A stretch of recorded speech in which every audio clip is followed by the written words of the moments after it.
नोएडा में तोड़ी जाएगी सुपरटेक की 40 मंजिला बिल्डिंग। सुप्रीम कोर्ट का आदेश, 2 महीने के अंदर तोड़े जाएं 2 टावर। सुपरटेक पर कंस्ट्रक्शन नियमों के उल्लंघन का आरोप है। सुप्रीम कोर्ट ने कहा, अपने खर्च पर टावर गिराया सुपरटेक, सभी खरीदारों को 12% ब्याज के साथ लौटानी होगी रकम।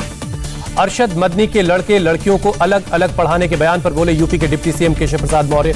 कहा, मदनी की तालिबानी मानसिकता, ये भारत है अफगानिस्तान नहीं, एक साथ पढ़ेंगे छात्र और छात्राएं।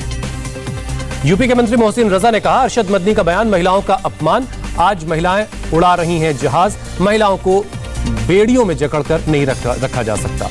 केंद्रीय मंत्री मुख्तार अब्बास नकवी का भी अरशद मदनी पर हमला। कहा, देश संविधान से चलता है, शरीयत से नहीं, ऐसी मानसिकता नहीं है स्वीकार।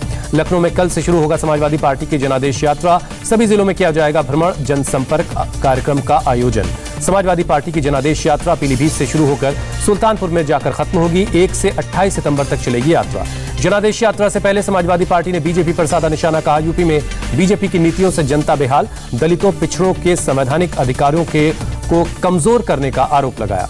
यूपी में बीजेपी ओबीसी वोटर को लुभाने में जुटी।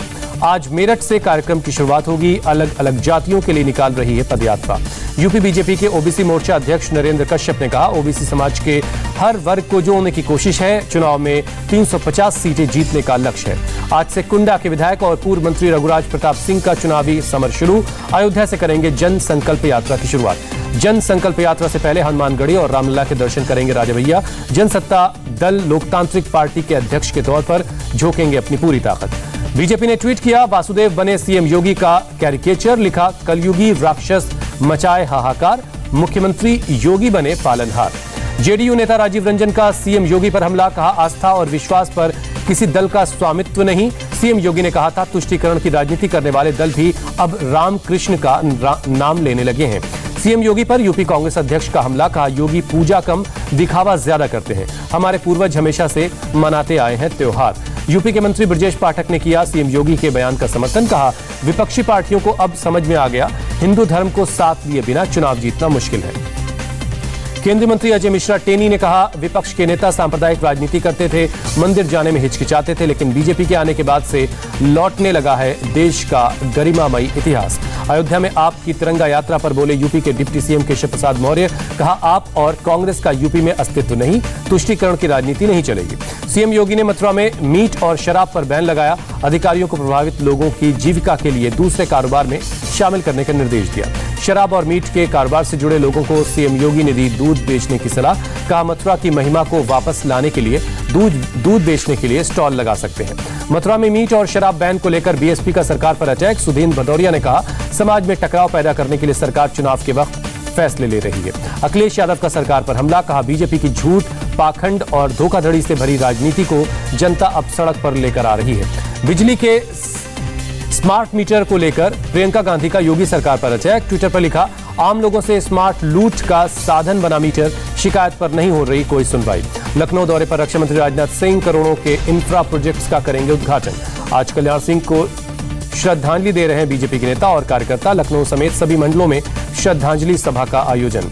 1 सितंबर को यूपी के पूर्व मुख्यमंत्री कल्याण सिंह की 13वीं पैतृक गांव मढ़ौली में 80,000 लोग करेंगे भोजन। यूपी के मुजफ्फरनगर में तलाकशुदा महिला ने की खुदकुशी। फेसबुक पर अपना अश्लील वीडियो वायरल होने के बाद उठाया ये कदम। तलाक के बाद पति ने महिला से उसका 18 महीने का बेटा छीन लिया था। महिला लगातार पुलिस थाने के चक्कर काट रही थी। यूपी के गोंडा में जमीन विवाद को लेकर 2 पक्षों में झड़प। फावड़े और ईंट पत्थर से एक दूसरे पर हमला किया गया। मारपीट में कई लोग बुरी तरह जख्मी हैं। जमीन हड़पने की कोशिश कर रहे थे, दबंग विरोध करने पर 7 लोगों के साथ मारपीट हुई। पुलिस ने 3 लोगों को हिरासत में लिया।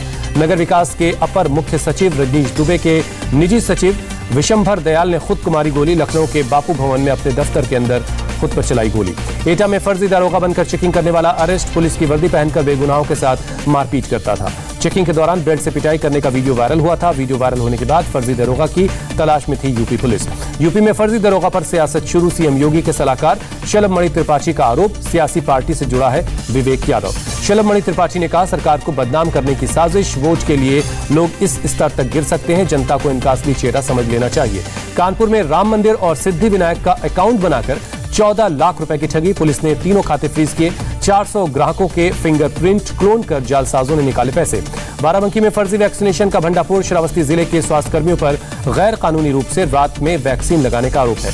फर्जी वैक्सीनेशन का मामला सामने आने पर स्वास्थ्य कर्मियों और गांव वालों ने मीडिया पर किया हमला। पुलिस ने 18 आरोपियों को नामजद किया। 50 अज्ञात लोगों के खिलाफ केस दर्ज, 4 गिरफ्तार। कानपुर में आज से इंट्रानेजल वैक्सीन का ट्रायल शुरू। आईसीएमआर ने दी इजाजत। भारत बायोटेक ने Washington university school of medicine की मदद से तैयार की है नेजल वैक्सीन। यूपी में कोरोना के 19 नए केस, एक्टिव केस की संख्या 256, 74 मरीज रिकवर हुए। यूपी में कोरोना से recovery rate 98.6%, overall positivity rate 2.36% है। यूपी में कल 10 लाख से ज्यादा टीके लगे। अब तक राज्य में 7 करोड़ से ज्यादा डोज दी जा चुकी है। तीसरी लहर के खतरे को देखते हुए जारी है योगी सरकार का मिशन ऑक्सीजन। 554 में से 357 ऑक्सीजन प्लांट चालू हुए। यूपी में कल से खुलेंगे 1 से 5वीं तक के छात्रों के लिए स्कूल। 2 शिफ्ट में चलेंगी क्लासेस। सरकार ने जारी की गाइडलाइंस। मुख्यमंत्री योगी ने टीम 9 के अधिकारियों के साथ बैठक की। लखनऊ में हुई अधिकारियों के साथ मीटिंग। यूपी में आज से पॉलिटेक्निक प्रवेश परीक्षाएं शुरू। 41 जिलों में बनाए गए 133 सेंटर। 3 लाख से ज्यादा कैंडिडेट्स हो रहे हैं शामिल। मुख्यमंत्री योगी ने लखनऊ में लगाया जनता दरबार। लोगों की समस्याएं सुनकर अधिकारियों को उचित कार्रवाई के निर्देश दिए। यूपी के कुछ इलाकों में हुई बारिश। नोएडा, ग्रेटर नोएडा, दादरी, मेरठ और मोदी नगर में मूसलाधार बारिश हुई। संत कबीर नगर में बाढ़ जैसे हालात। आमी नदी के बीच पेड़ों पर फंसे 50 से ज्यादा बंदर। पेड़ों के आसपास 500 मीटर तक भरा पानी। 10 दिन से भूखे प्यासे बंदरों को समाजसेवी रामशंकर और गांव के लोग पहुंचा रहे हैं खाने का सामान। सरकार से लगाई बंदरों को बचाने की गुहार।